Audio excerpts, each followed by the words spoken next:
a wide aisle, Parliament must remain the forum for airing the views of all representatives. In a move that is unprecedented in India's parliamentary history, 60 members of the Rajya Sabha have expressed a loss of confidence in the chairman Jagdeep Dhankar, who is also the Vice President of India. These members of parliament from the opposition have given notice for resolution seeking his removal from office. The resolution is unlikely to face a vote and will be defeated if it does. But that is beside the point. What is real and damaging for democracy is the trust deficit between the chair and the opposition members.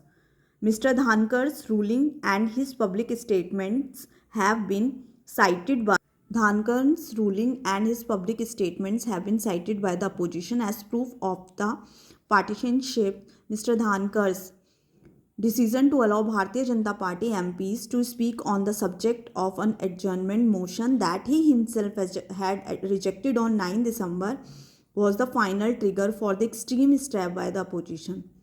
These members also see, among other things, a pattern of the leader of the opposition of the Rajya Sabha, Mallikarjun Kharge, being disallowed to speak, and Mr. Dhankar publicly amplifying views of the government and berating those of the opposition. Most often, it is a career politician who are elected through a partisan contest to supposedly allow political positions such as president, vice president, and speaker of the Lok Sabha. Once in office, they largely stay above the fray. Hence, the notice for the no confidence motion against the Rajya Sabha chairman marks an unfortunate turn for democracy. It is no coincidence that all this comes against the backdrop of a constant campaign by the BJP to shrink the opposition space. Criticism of the government is portrayed as an anti-national act, and institutions and individuals are often targeted through insinuations. There is little engagement between the BJP and the opposition. If Parliament merely becomes yet another platform for political diatribe, it will erode rather than reinforce democracy. The message from parliamentary proceedings to the citizenry should be that the government is sensitive to their voices.